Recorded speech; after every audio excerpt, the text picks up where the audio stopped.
to De Bruyne on the left. Puts it onto his right foot. The shot is smashed in. Glorious from Kevin De Bruyne.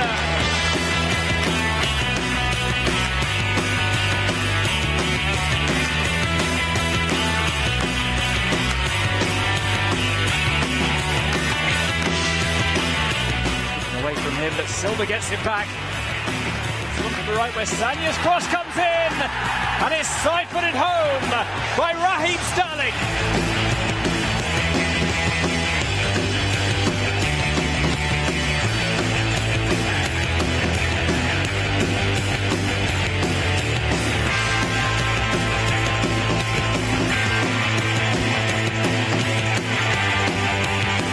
Sterling wants it back.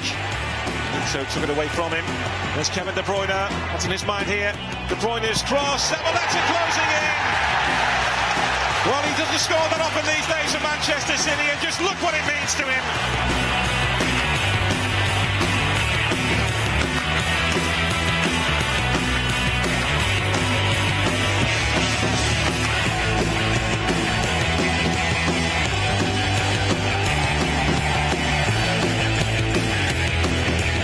Touré's free kick hits the wall. Keep the move alive. On the right-hand side, it's another goal for Fernandinho.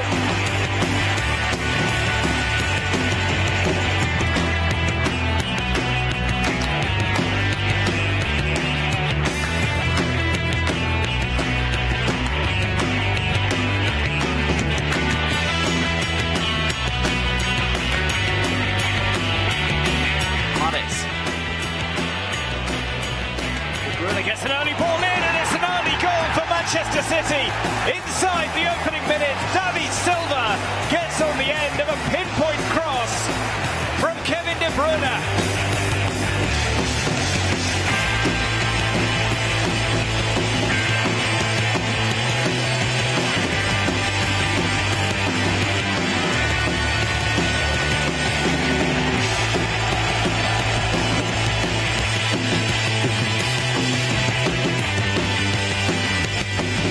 Up an option for a pass outside. It comes to De Bruyne on the left.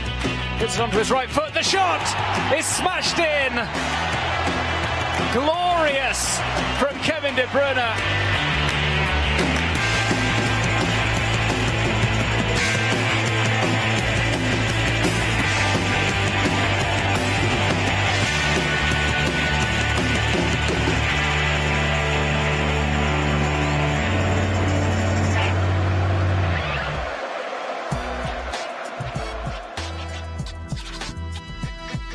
Good afternoon, it's match day at the Etihad Stadium. Our boys in blue have arrived. There they are.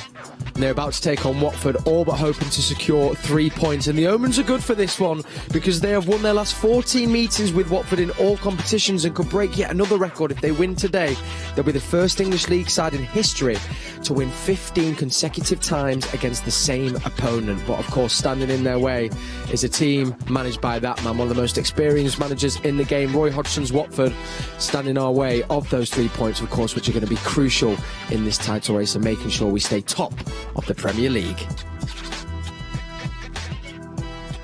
My name is Kel Spellman. Thank you so much for joining us on a very sunny afternoon here in Manchester.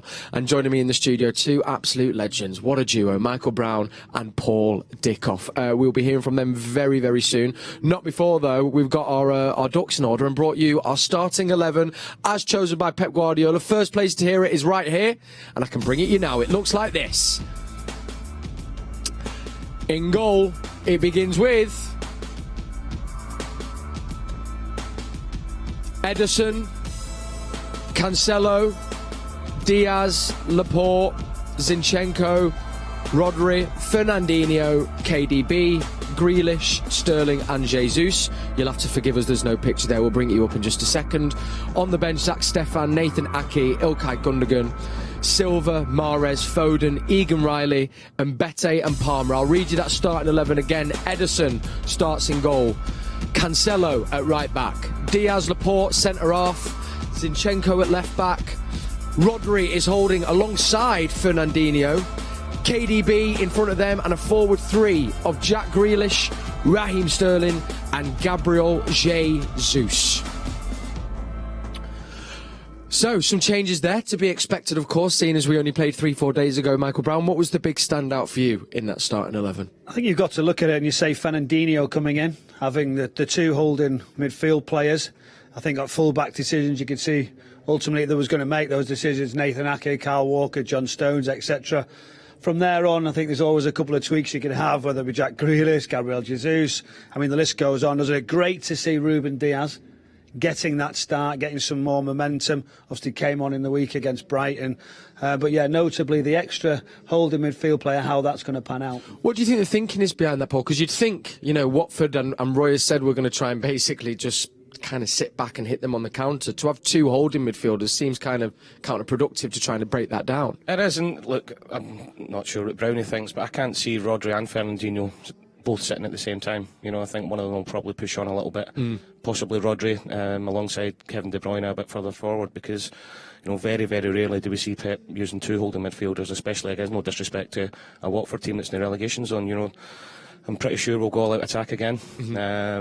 Don't think enough's been mentioned about the Brighton victory the other night there. You know, there's a lot of pressure on that game. Yeah. To win 3-0 comfortably in the end, you know, the lads showed a lot of patience, and they might have to do that again today. There was, tangibly, we kind of said there was almost that nervous atmosphere within the stadium. Do you think that's going to kind of be present now for the games through the rest of the season, Michael? Well, I think it's understandable, isn't it? You look and you sort of go, well, City not scored early. The first games before, obviously 5 minutes, Kevin De Bruyne. It was your fault. You mentioned it a couple of times. Kevin De Bruyne, 5 minutes. Here it is again. Can he do it? And then everybody was thinking, well, they've not done it. It's going to be a long night. But I apologise. Yeah, you should apologise. But literally, you know, it takes time. Brighton have been good. They've been resilient, especially the results they'd had before. So it was about grinding them down, getting that space. That's where it's really good, isn't it? Pep Guardiola and that staff that he's got behind him, the analysts especially, looking above. They can see those little bits of details, those gaps. And I think the forward runs were good.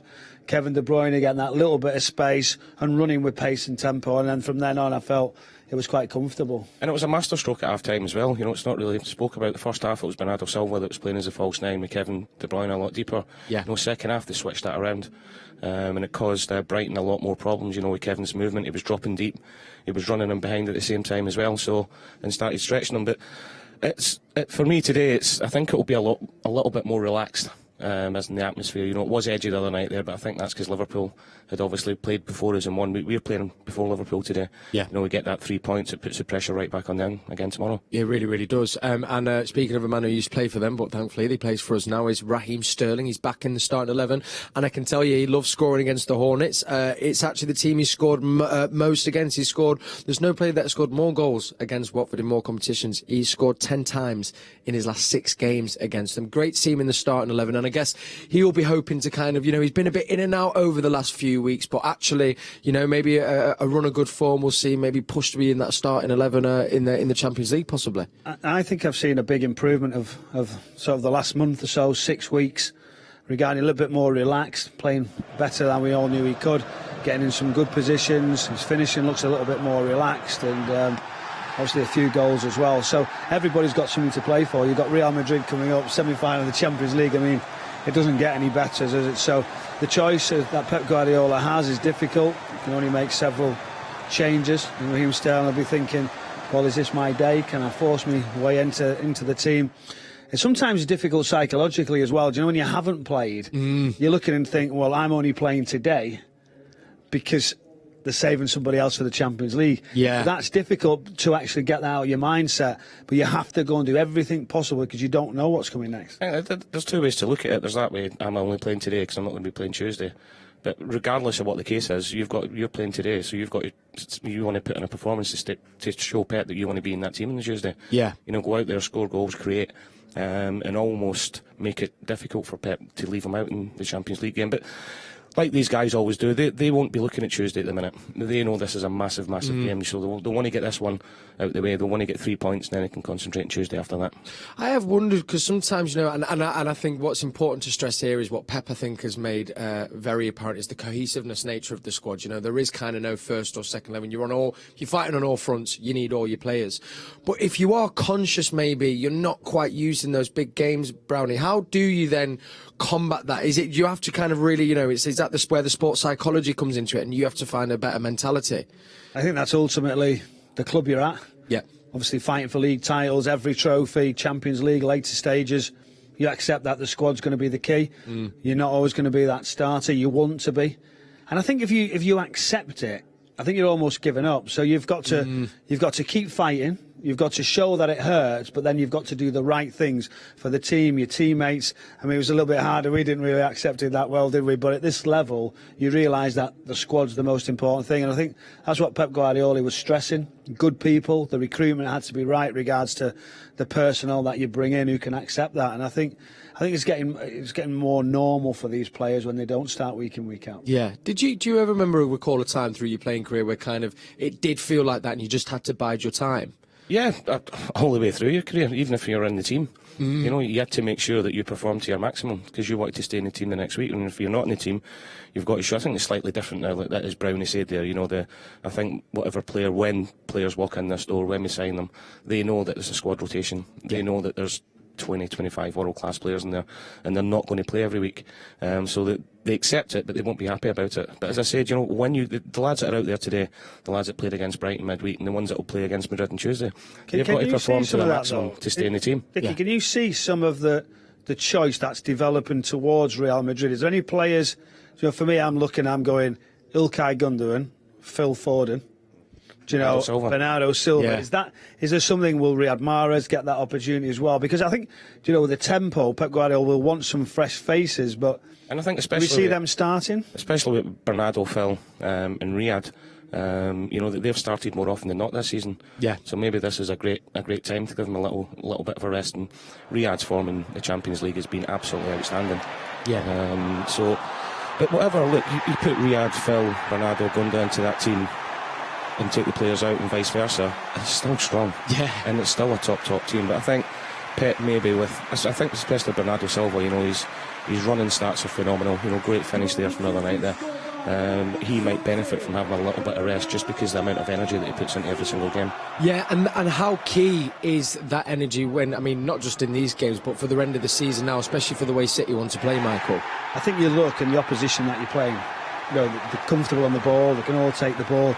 So the more dynamics you've got there, Phil Foden, Bernardo Silva, you would say straight away they're two who've got high energy, high numbers, can get the ball back and also drive forward with the ball or without getting into good positions. Forward runs is ultimately key at times when you don't have that number 9. Yeah. That false 9, for instance, you need the particular runners, as we're seeing here. The dynamics of Kevin De Bruyne, people getting in behind. And I think that's where it's important. So Bernardo Silva is probably the typical one you would say. Ideally infectious, isn't he? You'd leave him, and if the game goes well, and this is such a difficult line for Pep Guardiola now regarding how long you leave these players on the pitch. So you need a great start, you need to take a lead, and then you're looking at you. Kevin De Bruyne will be one for me straight away. Can you get him some rest? But it's the Premier League. This game comes first, and you worry about the next one. I know I was talking about Raheem there. I'm pleased to see Jack Grealish and Gabriel Jesus back in the team as well.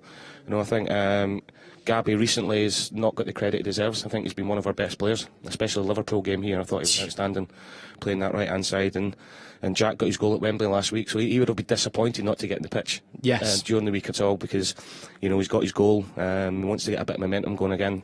The last sort of month and a half, 2 months, I think since the Man United game here, I think Jack's been on top form, so it'll be good to get a performance from him today. But every one of them are going to have to perform if they want to be in the shake-up for the big games at the end of the season. Speaking as well, another player's coming into the fold. He kind of came in off the bench against the game against Brighton. We saw him as well, obviously, in the FA Cup. Ollie Zinchenko. Now, thankfully, I think, we've got Ake on the bench, so we know it's not too serious. And Pep was saying in his pre-match conference as well, Stones, it's just a little niggle, and Walker's not too far from being back. But great to see Zinchenko left back. People seem to forget that was the starting left back in the Champions League final, wasn't he, Brownie? But I think there's your point, isn't it, straight away? You look at the experience he had, because we started to question last year regarding could he take that step defensively? Obviously, a more attacking player. Could he slot into the bigger games? And I thought he did really, really well. And he learnt the hard way, very much so straight in the middle of it. And he did better and better. This year, we haven't seen him so much this season, for instance, for whatever reason. Other players are performing. Jack Cancelo's been excellent, or he probably would have played more. He's had a couple of injuries. But this is another great game for him, because you're going to have to use all of the squad the last few games. Nathan Ake as well, just behind it. We're also looking, aren't we? We're thinking, who would play that game if Stones is fit, or if he isn't fit? Who would go and slot in at right back, left back? Does Nathan Ake come in? And and again, when you're playing at home or playing away, these are the problems, and you can look so much into it. But that's the difficulty for the manager with the squad that City have got. It's endless. I think Zinchenko not playing as much this season is down to injury, but I think Brownie's right. It's no slighting him at all. I think the form of João Cancelo, playing left back, well, he plays left back, but he plays centre midfield, he plays as a number 10, he plays as a left winger. He's been so good on that left hand side, considering he's a right back, and obviously if Kyle's fit, Kyle plays for me. Yes. For me, he's the best right back, out and out right back in the country. So for Alexander not to get the minutes he's got, I don't think it's a slight in his ability or him as a player. It's just he's a fit lad as well, isn't he? So yeah, do you know someone who doesn't play so often? I feel like he can just come straight back in, where some will be a little bit slow. And I thought Diaz looked really lean as well. Yeah, do you know, he looked in great condition. It's not like when we played; they're all athletes now, Brown. No, but I still think there's a couple in there that would still take a few games to get back to up get to going, speed. to get back up to speed. And I know physically he can be fit, he can do all the training, but I think just a few are a little bit better than others. And I think I feel the players are machines nowadays. They are. I made a little joke there before, but first and foremost, they are proper athletes. And the sports science they've got, the nutrition, everything else, everything's there for them. So there's no excuses for them not to be lean and fit and strong. Pep gave a great speech as well, talking about what Diaz has done off his own back to make sure he's back to full fitness, and spoke about his sleeping pattern. He was in bed for 10 o'clock, coming in early, and doing all those extra little things that make a difference. And you say the proof is in the pudding, isn't it? I wanted to just ask you both, while we're on the subject of left back, and obviously we've nothing to do with City's transfers, but with Cancelo doing so well this season on the left-hand side, and you have got Zinchenko there, do City still need a natural-sided left-back, or do you think they're covered, just in your opinion? I'm just curious. I think, in my opinion, you look around and you say, well, you've got a right-footed left-back. So I think, yes, he's done so well how he's adapted to the role. He can step inside. João Cancelo can get his shots away. He can create things. But personally, I still think a top-class left-back to come in and give him competition, João Cancelo to give Kyle Walker competition. I think, for me, that would be one area I would like to strengthen. Zinchenko is a great backup. Nathan Ake, if needed, as well. So if you were looking at that, you'd say, yes, that would be an area that, I don't know if Paul agrees, that there's still the area of a number 9, Fernandinho. Will that free up an area as well in a midfield slot? So after that, the squad's really healthy, isn't it? Yeah. So we're only we're talking fine. We're finessing, yes. We're only really actually saying, do we need another left back when João Cancelo's playing like he is? No. But naturally, I think for the style of football coming out on that left side, and someone to be able to get round the sides and come inside, I think it's something different for different teams for different weeks. That just gives you a bit of balance as well. Obviously got Zinchenko today, but we are short of natural left-sided players, whether that be a left back or a midfielder. But I actually think the last couple of games when Cancelo's played right back, I don't think he's been as effective as when he's played left back for us. I think he's been that used to playing left back on the left-hand side and cutting in and jinking and everything else. He looks a little bit more, I'm not going to say limited, because he's a top player. It looks as if he's... Do you know if you're coming inside like that, Paul? Do you know if you're coming inside like he does so much, you're on your good foot then, aren't you? When you're further up the pitch or you're progressing, it's when the balls come across and you're in that left back position, and you have to open out. I think a lot of the times the players coming up against City will actually stand off. Yes. So his first touch can be inside. He can step forward into Rodri, bounce passing away. It's a little bit like the wingers, I think, and he plays like a winger more often than not. You know, you look at Riyad, left-footed, but wants to play on the right-hand side to cut in. Jack Grealish is more comfortable playing the left-hand side coming in, and I think João Cancelo's the same. Yeah, absolutely. Love that, gents. Right, well, we've had our thoughts here in the studio. We can actually now hear the thoughts, of course, from our commentary team today, which comes in the form of Alistair Mann, of course, and he's today joined by Andy Morrison. Now, if you want to get their commentary, it's on the City app, so all you need to do is download it, and you can listen to Andy Morrison and Alistair Mann talk you through the game, and here they are talking through their thoughts of our Manchester City lineup. Well, welcome to Pitchside. With me is former City skipper Andy Morrison. We've had a few moments to digest the team. What do you make of the lineup today? Well, it's got us guessing in the shape, you know, obviously with what we perceive to be two holding midfielders in Rodri and Fernandinho. So whether that frees up De Bruyne to get a free roll, I'm not sure. The Watford team looks adventurous, it looks exciting and attacking, which, you know, listen, it's do or die for them. You know, it's, in many ways it's a free hit. They turn up here today, they know they're not expecting to take anything from the game, so why not go and have a go? That does leave you vulnerable if you look at what Newcastle try to do. So, yeah, it's exciting, and it's... I'd like to think it's not going to be a back-to-the-wall defending game. What do you make of Wednesday? Because it was quite tense at the Etihad. Absolutely, and understandable to a degree, but, you know, going into your last 6 or 7 games, if you, as a fan, had a choice of a squad of players you wanted and a manager in place to go and win games of football, I think we're in a very, very strong position. And also we're the champions, you know, so expectations are incredibly high, but there was definitely anxiety in that first half, which I think, again, was a byproduct of the Liverpool result night before. But that's football, and that's how it's going to be now to the end of the season. Full on nervousness, everyone asking questions of each other. And of course, City play today, Liverpool play tomorrow. Is there a lot of psychology at this time of the season as well? Well, I think it gives teams something to think about. I think such is the strength of both squads in this title race that, you know, they want to focus on what they do. But whatever said and done, there will be one eye on the fact that, you know, City win today, they go 4 points clear. Liverpool won in the week, puts a bit of pressure on us. So I don't care what anyone says, it's going to add to that. But they'll trust their players to go out and get the result that's needed, the same as we will. Do you think there'll be a less nervous Etihad today? Do you feel there might be an earlier goal?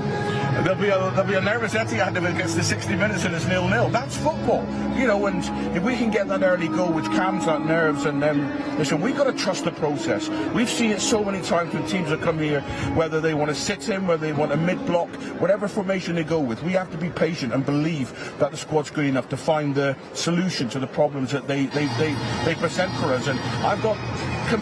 Even at half-time, I felt very relaxed because I know with the personnel we had on the bench, we've got the ability to change it at any time. You know, we've got Mahrez who can come on and change the game. You know, we've got such strength and depth that whatever 11 start the game, we know that if it isn't going our way, we've got more than enough to change it in the game. Of course, you look at the fixture list and Real Madrid looming on the Tuesday. Is it possible to forget about fixtures that are coming up? Can you just focus on this?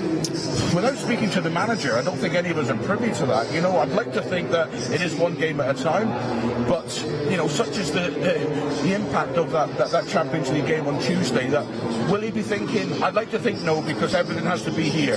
Whatever the outcome today, whether we pick up an injury or whatever, then we refocus for the Real Madrid game, and I'd like to think that's how he does it. But, you know, these are big games coming up, and at this time of the season, every game seems to be at this moment in time. This is another massive game, and we've got cup finals now until, you know, the end of May. What's your prediction for this cup final then? I'm going to go. I always see us conceding a goal, and I'll tell you why I see that today, Ali, is although Liverpool beat these 2-0, Watford had 4 very, very good chances in that game against Liverpool, where Alisson kept them in the game. You know, would they have gone on and won it? Probably, but there's enough in that team to cause them problems. So I think they'll score, but I believe we'll get at least 3 goals today. So I'll go for a 3-1 win. Well, there you go. Andy and I will bring you the commentary. Make sure you download the app. Should be another exciting afternoon at the Etihad. You heard the man, Alistair Mann. See what I did there? You heard the man. Yep, I'll move on swiftly from that. Manchester City app is how you can hear those two fine gents. And we'll be bringing you Watford team news in just a second. Not before, though, we've of course got our game Who's Stat underway. We bring you 3 clues throughout the show and ask you to work out who is this Manchester City player, past or present. Interesting for the first clue. This player is featured for both Man City and today's opponents, Watford. So he's played for Watford and City. It's a little bit of a deliberation here in the studio. Any guesses there yet, do we think, gents? No? We're just having a think. That's all right. It's only clue number 1. That's all right. Clue number 2 in just a little bit. And if you're already thinking, I know who that is, you can get your guesses in either on Twitter, just put hashtag Man City, or send us a WhatsApp with your guess. And while you're on there as well, if you want to get a question to us, maybe about the season as a whole, maybe spot something specific to the lads when they were playing, or this current Manchester City team, get them in. I'll be putting them to the. Hopefully, if we have time before the end of this show, if not half-time or full-time, I'll get a few across. Just wanted to pick up where we spoke about before we got to Andy Morrison and Alistair Mann about the left-back position. Maybe a place to look might as well be in our academy, because once again the academy is shining. I is delighted to say that yesterday, with a 3-1 win at Ellen Road, our EDS are once again Premier League 2 champions. That's 2 years in a row they have won that crown, and our under-18s are on course as well for another title. It has finished 7-1 for our under-18s against Derby County, so they have a 7-point lead, and there are only 9 points left to play for, so it's looking very close to them wrapping up that title as well. I mean, Paul, that's 2 years in a row now for the Premier League 2, and I mean, I know you know the academy very well and talk about how it mirrors the first team, but there is always that importance put on winning your league. That is first and foremost priority, and the EDS are doing just that. 2 years in a row is no small feat. And they've blown it away again this year, and the conveyor belt keeps going. Cole Palmer scored last night. He's on the bench for the first team today, so it just shows you that there is a route there.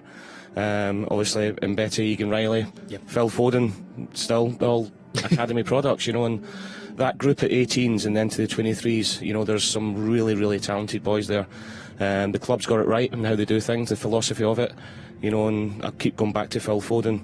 Years and years ago, when they're saying go out and loan, get them out and loan. These young players are training in the first team every day. Yeah. And that's the best experience that they can get to bring their games on as well. And winning their league, winning cups is fantastic for them as well. I was over at the academy earlier today, actually, and I think it might have been maybe the under-11s. Doing a bit of filming, no, I was doing a bit of film, mate. Premise for the Premier League. You know how it is. But I'm doing a bit of scouting for my mate Pep.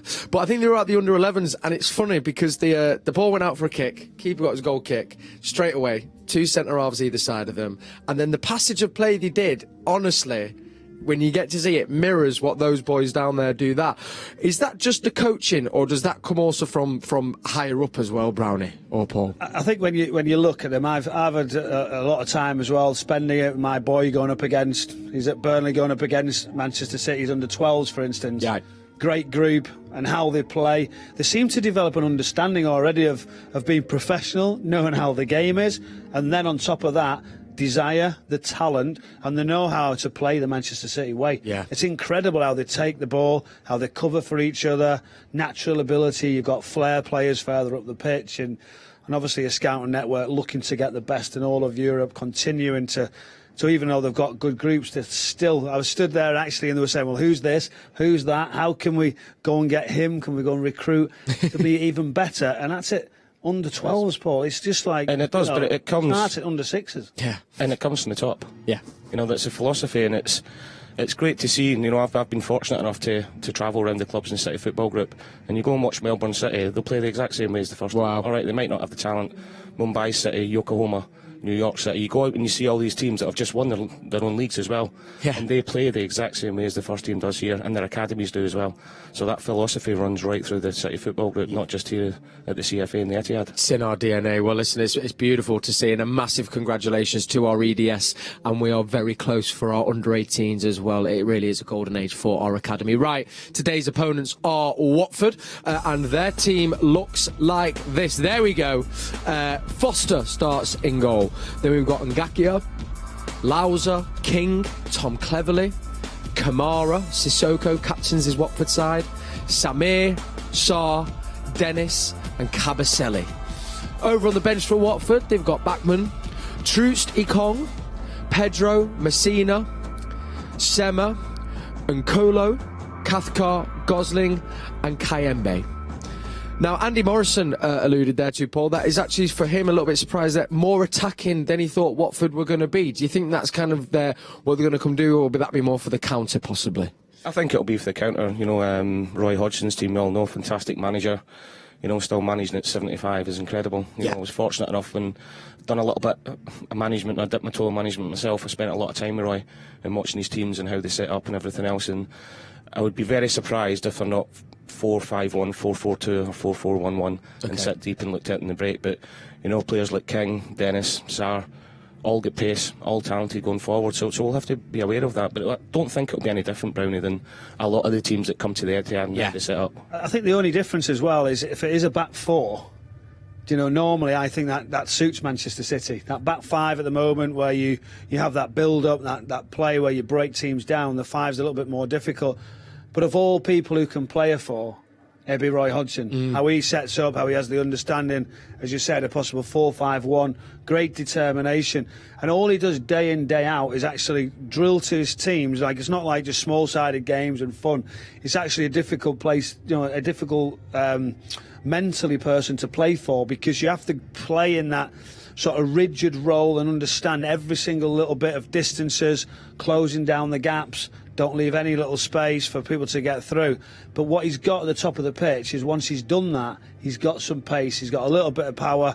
I'm wondering how Sissoko's going to get on in that midfield area. He brings in Tom Cleverley as well, who obviously we all know what he brings, experienced Premier League player now. But so they've got a little bit of attacking flair, a little bit of quality, but what they haven't got at this moment in time, that's why Roy Hodgson was probably brought in, is that guts and determination. They're a little bit soft, and you could see by the results. So on the good day, if they start well, they'll get a little bit of joy. But I think with this team, if you score earlier, then I think it could be a real long day for him. And he's so meticulous, Roy, that it's no disrespect, it's quite boring for the players sometimes, and how he does set up training, because they spend the majority of their week, and I'm sure it's the same now, he's at Watford, they will doing team shape. And that's all they do, without the ball as well. Really? Position, so he'll have his back four, he'll have his distances, whether it's a 4 and 5 in front, and whether it's 2 up top. He will work all week without the ball, majority of it without the ball, on distances and shape and being hard to break down. So when you say without the ball, is that saying then obviously he'll has them where they need to move to when the opposition's got the ball, so they won't have the ball at their feet really in training? So I've seen Roy's training session. I'm not saying he does it all the time, but he'll put the youth team or the reserves or the ones that aren't in the squad, they'll have the ball.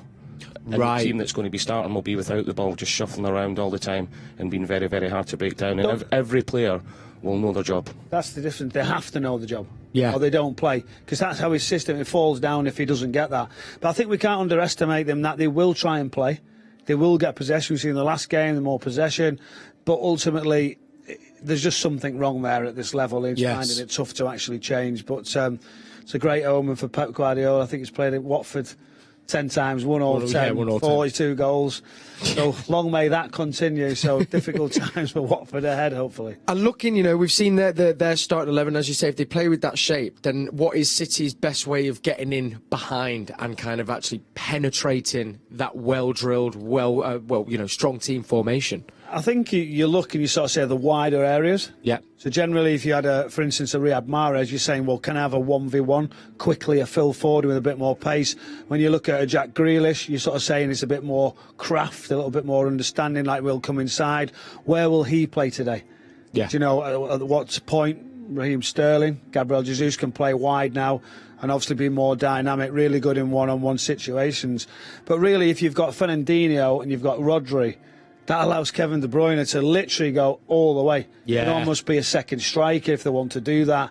So I won't be surprised if his runs are really, really high. Yeah, absolutely. I think width will be the key, whether it's Jack, Raheem or Gabriel Jesus who plays out there.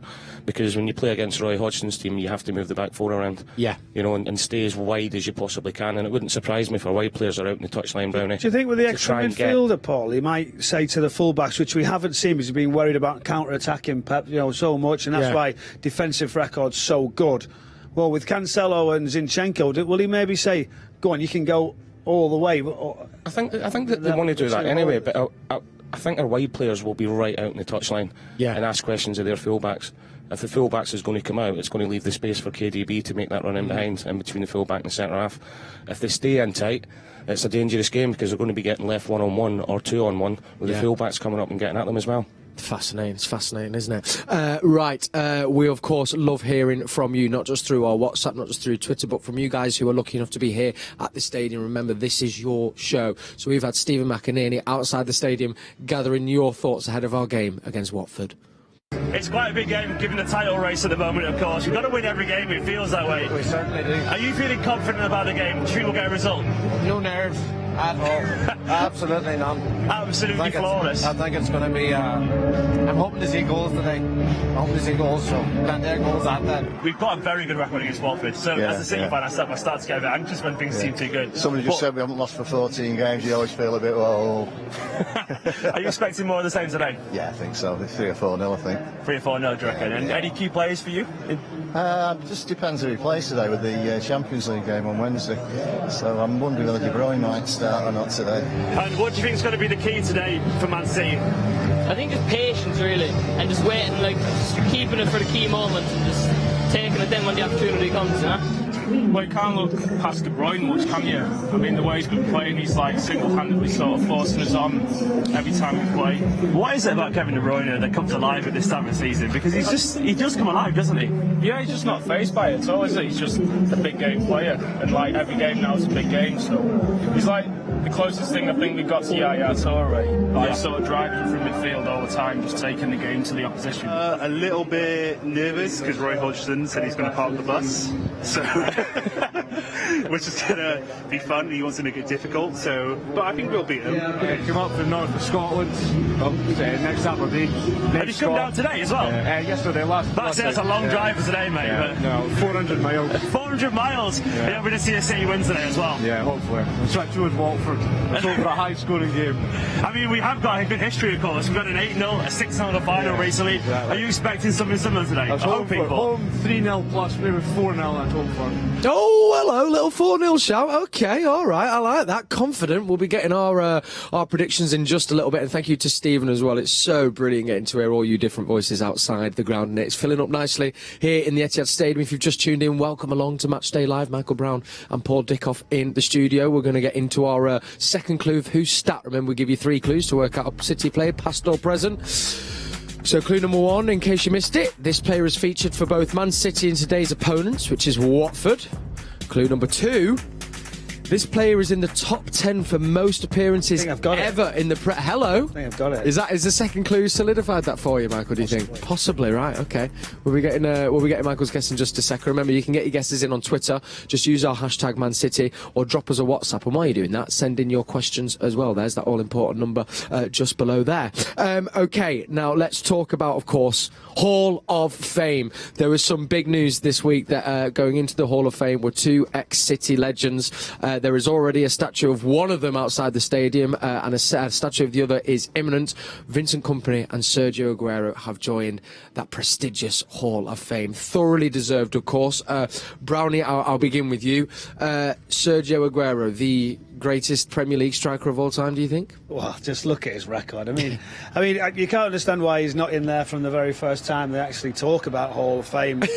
What he's actually gone on and done. We've seen a revelation of a striker, something different. We see him coming on so early in his career, wondering what type of player he was going to be. And this is somebody like, say, for instance, in training wasn't always the one who would be there, just natural finishing ability of the highest order and having no backlift.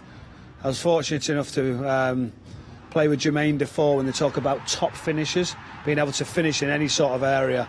Sergio Aguero, I mean, remarkable, what the type of goals, different areas, different styles, and obviously the most famous one here at the Etihad. Yeah, which is Premier League history in itself as well. Takes it sensational. He's I see it all the time. I've still got a man crush on him. Yeah, same. He is absolutely phenomenal.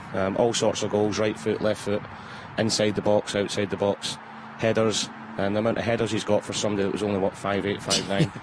His movement just sensational. And as I said, for me, it's a difficult one. So there's been top strikers, but as that number 9, as an out-and-out centre-forward, he's the best for me. I saw a mad stat, and I can't remember how many games it is, but it's something like he could play something like 20 or 30 games, right, not scoring any of them, and he'd still have the best game-to-goal ratio than any Premier League striker, which is wild. It is amazing, isn't it? But do you actually ask him to say, is he the greatest? Yeah.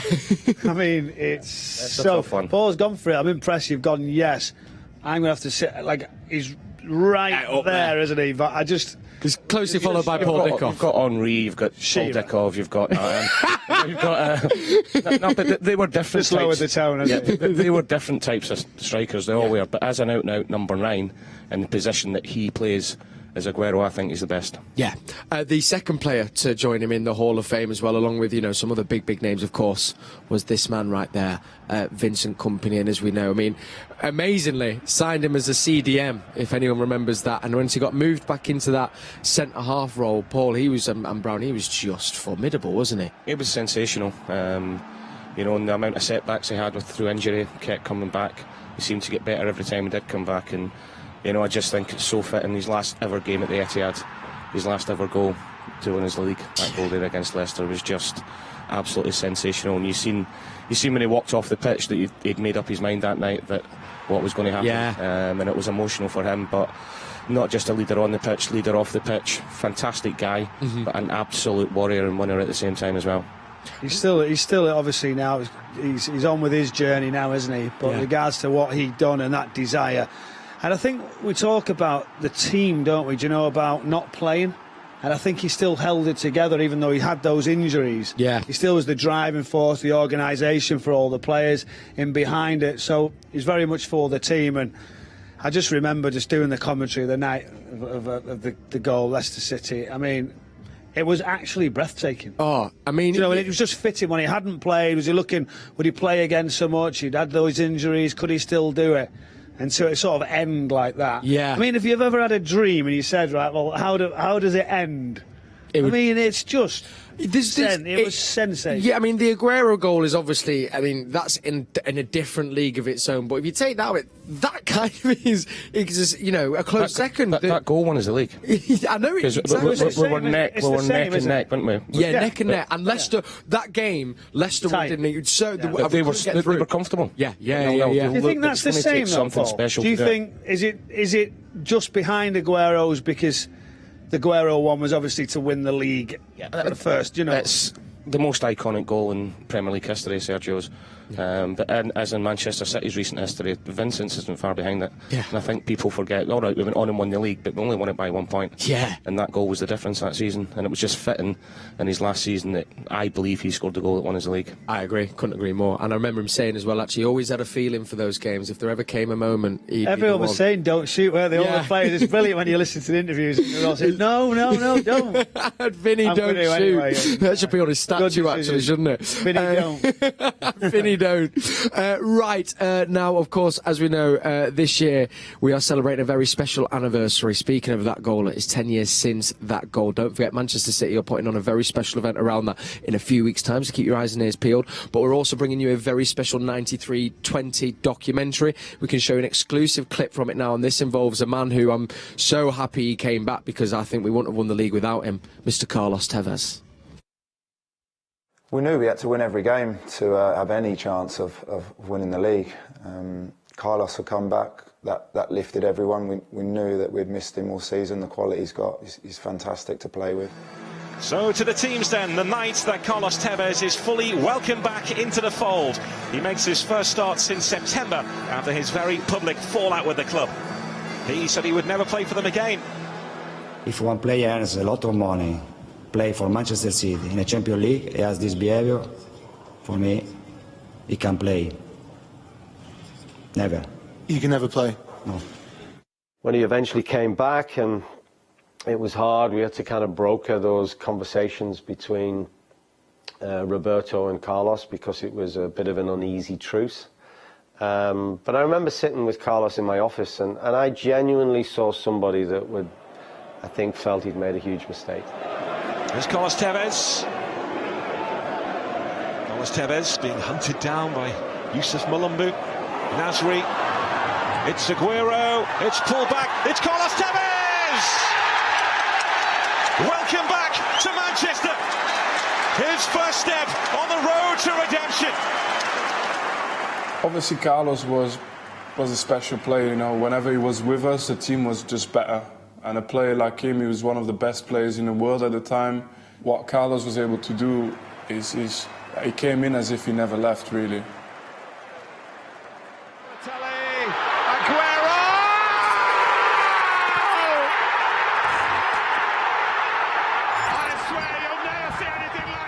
It just never gets old hearing that commentary. Goosebumps every time. And you've seen the date there. I cannot wait for that, because that is when this documentary is going to arrive. That is our 93 documentary from City Studios, coming very, very soon. Right, yesterday the EA announced its 40-man shortlist for the Team of the Year. Of course, we're always hoping to see a few of the boys in blue in that team. There's a few on that shortlist, but in honour of that, we asked today's studio guests to put together their EA Team of the Year from players that they think deserve a place in that starting 11. So, Brownie, shall we have a quick look at your one? I can't remember now. Oh, well, let's. I think we can. Let's.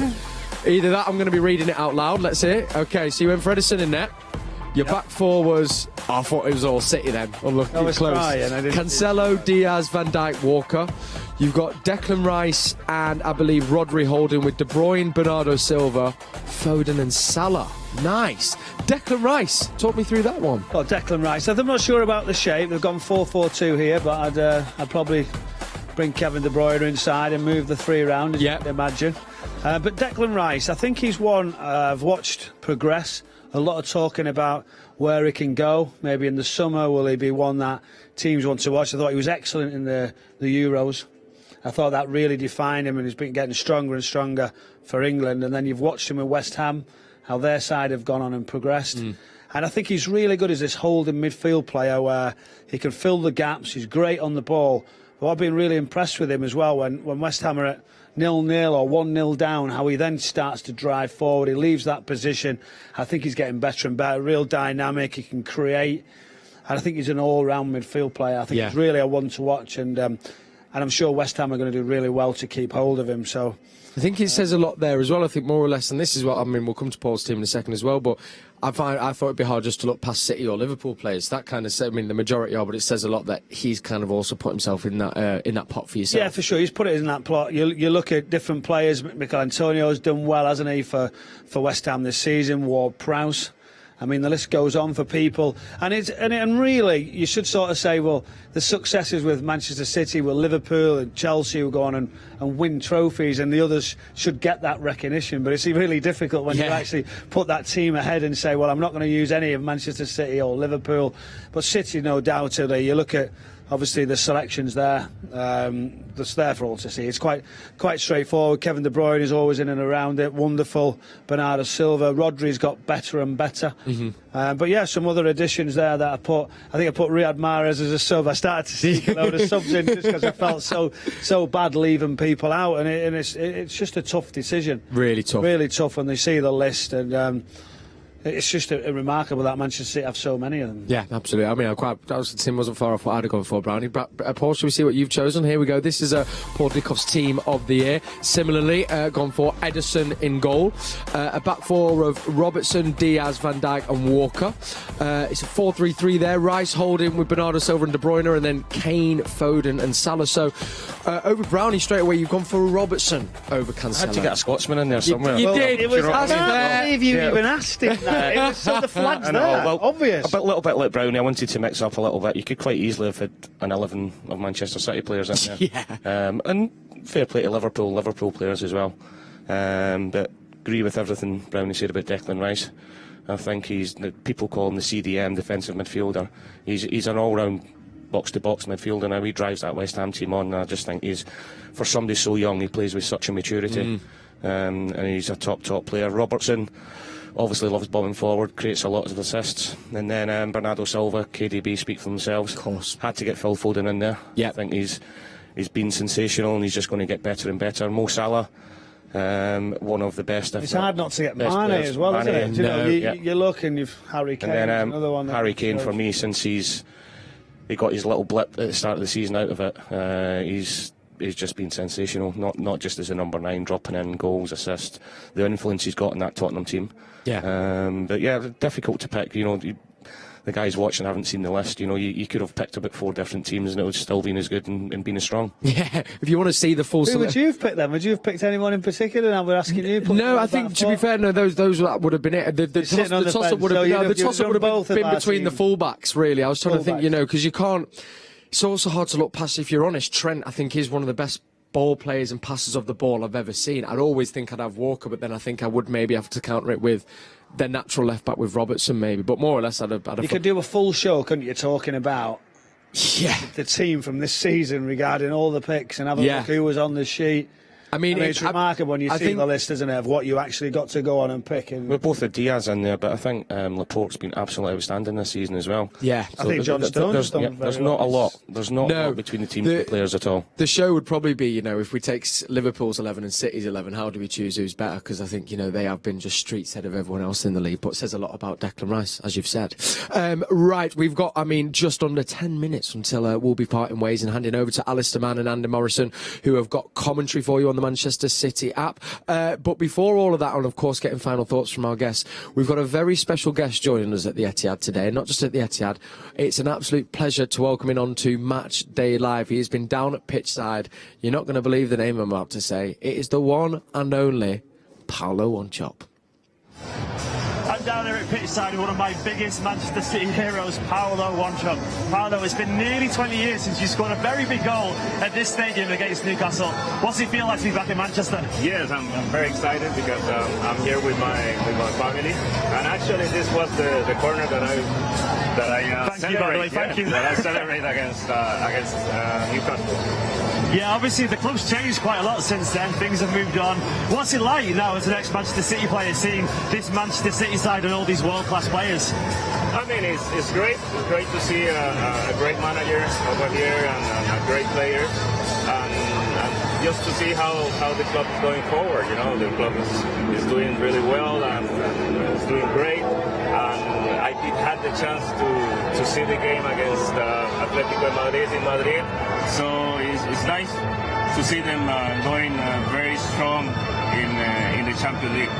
Yeah, of course, and as well in the Premier League, it's a big game today. Watford are struggling a little bit, but this is still a massive game for Man City. 6 games left in the Premier League. It is because Liverpool is only 1 point away, so we need to, they need to keep concentrating and trying to win every game and to be concentrated every time.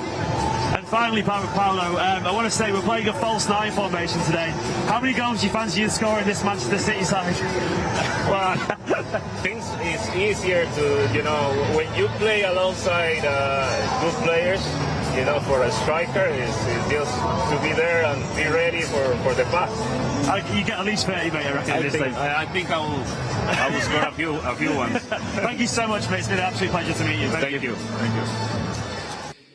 There we are, the legend Paulo Wanchope. Just a quick word from Paul on what was he like as a man? Was he great to play with? And yeah, he was. There was the old song, I don't know if I can say it, with both their surnames together that the fans used to sing. But fantastic player, didn't really get the credit. We're going to have it ringing around the Etihad later on in a little bit. Let's start it up again. But super talented, strong as an ox, quick. But an all-round good guy as well. It doesn't look as if he's aged at all either, so he must be doing something right. Ready to jump straight into that team. Before we get final thoughts from our guests in the studio, final clue to bring you off whose stat. We'll be revealing the answer of this at half-time, so make sure you come join us. Clue number 1 was he's featured for City and for Watford. Clue number 2, he's in the top 10 for most appearances ever in the Premier League. And clue number 3, final one, is this player holds the record for the most penalties saved in the Premier League. The second and third clue are a little bit weak. Come on. The first one was good. The second one just sealed it straight away. And the third one just sort of give everybody it. Producer Darryl, that's who you need to pull. Darryl again, isn't it, with his quizzes. You know what gives it away? Is the picture? It's the silhouette. It's the silhouette. I think maybe an improvement will just go a general silhouette, Absolutely, shouldn't we? yeah. Noted. Just can't get the stuff on the show sometimes, I tell you. No, we love. There's a massive team that work behind the cameras that are crucial to the show. I bet we get to see Daryl at half-time. But we do love them and we thank them very much. Right, if you've just tuned in, not long to go till kick-off, we're taking on Watford in the Premier League. And these are the starting 11s. Manchester City's looks like this. In goal, Ederson, a back four consisting of Cancelo, Diaz, Laporte and Zinchenko comes into the fold at left back. Rodri looks like his partner in De Bruyne, and Fernandinho starts captaining our side. Raheem Sterling, Gabriel Jesus and Jack Grealish complete that starting 11. Zach Stefan, Nathan Ake, Ilkay Gundogan, Bernardo Silva, Riyad Mahrez, Phil Foden, Egan Riley, Luca Bete and Cole Palmer complete the bench. Watford's team starting 11 is Foster, Ngakia, Lauza, King, Cleverley, Kamara, Sissoko captains his side, Samir, Sarr, Dennis and Kabasele on their bench. Of course, Backman, Ikong, Pedro, Messina, Sema, Nkulu, Cathcart, Gosling and Kayembe. Done well with the names there. I tell you what, thank you. I'm getting rehearsals, wasn't I? Yeah, bit by bit. Brownie keeps me in check. Thank you. Gents, we've alluded to how we think, the Watford team are going to play. Brownie, you said before, if there's a manager who's the best at getting his teams to be in shape, closing down the spaces and not giving City the chance to do what they'll do, it's Watford. How does City counter that today? Well, it's difficult, isn't it? It's a 4-3-3 that you think their formation will be, but as soon as Zinchenko gets going, Cancelo will be a 4-5-1, as we discussed, as Paul said earlier. And I just think it's the pace, the tempo. It's difficult when you played in the week. There's a few fresh bodies there that I think switches of play, just moving around as quick as possible. And I think the midfield runs are very, very important. So where will the role be for, obviously, Fernandinho? Will it be Rodri who will sit? But I just feel an early goal could really put Watford on the back foot. But listen, this is the Premier League still as a team fighting for survival. And it could be a real tough afternoon again. Well, I think patience is going to be key again. The last couple of home games, I think the Man City team have really showed their experience over the last few years. Atletico Madrid here, had to be really patient and wait for the goal, which we got 1-0. And against Brighton the other night there, they didn't let frustration get to them when teams were defending, and they always believe they're going to score. But I think our front three, KDB, that width, but we're going to have somebody that's going to make runs in behind as well. As always, I'm predicting a comfortable win. And we'll get predictions in just a sec. I don't want to chance this again, Brian. I'm not saying it's going to be early as in 5 minutes, but if he was to get that goal, if you look at Watford's current form, I think they're winless in the last 8. So will that, do you think, be in the Watford's players' minds? And if that goal, we do manage to get it early, touch wood, then actually it could kind of seep into that nervousness and kind of they'll carry on in the form that they've in possibly, Paul. It is, and it's a team that, look, they're fighting for their lives. There's no within, they've got a slight chance of staying up. Yeah. So they'll be wanting to keep it as tight as we can. But if we do get an early goal, and I hope we're not tempting fate because all three of us have just said that now. Their edge could go down, and then it's just a case of how many. But I do expect it to be a tight game, especially the first 20-25 minutes. Yeah, I think as well. Do you think having the two holding players, Brownie, that you were saying, it's actually going to give De Bruyne? Usually we see him trying to cover, but it might actually just allow him to give him full freedom to go and run the show. He could go everywhere at that point for me, and it's not just any holding midfield player. Rodri this year has been exceptional. He's understanding his role so much. But when you've got Fernandinho, he's the best at sniffing the danger. Yeah. So his legs now might not be as good as they were, but his brain's possibly is as good as possibly can. Yeah. And he sees it. He sees how the game, the outcome, the positions, what's left behind when you make those runs. And I feel that experience there will be key. So you're going to have a lot of football. So straight away, Fernandinho will be fine. It's not as if you're going to be chasing and need to get the ball back as much as possible. And I think it's a good blend, and I think it allows him to get forward. And in the wider areas, Jack Grealish, Sterling, Jesus, go right on, go at people, commit. And I don't think you shouldn't need to worry too much about the counter in this setup. What's your score predictions then, gents? We've got just under a minute before the teams come out. You can see them in the tunnel. What are you thinking, Michael Brown? Well, I was just mentioning, wasn't it, 42 goals to 6 or 4 or something, Pep Guardiola against Watford. So It's such a difficult one. I thought I had it the other night and lost out right at the last second, right at the last. So I'm going to go 3-0. 3-0 from Michael Brown. Yeah, we'll go 3. So I'll go 3. Mr. Dickov? That's quite simple for me. 4-0 comfortable win. Love that. Love that, gents. I'm thinking. Have you got one for us, or you? But I was kind of probably both in your ballpark again. You know me. Thought so. Yeah.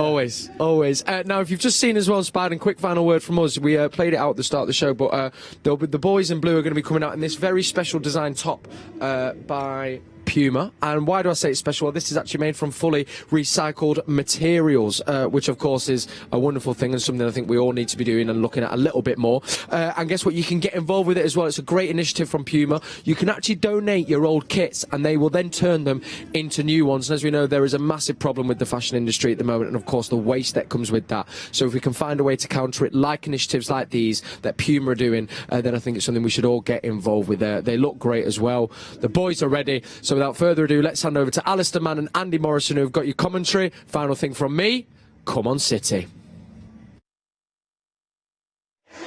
Well, thank you, Kel. Welcome to the Etihad Stadium as the Blues seek to extend their lead at the top of the Premier League to 4 points. It was a nervy home crowd on Wednesday against Brighton. Supporters willing their heroes to reclaim top spot after Liverpool had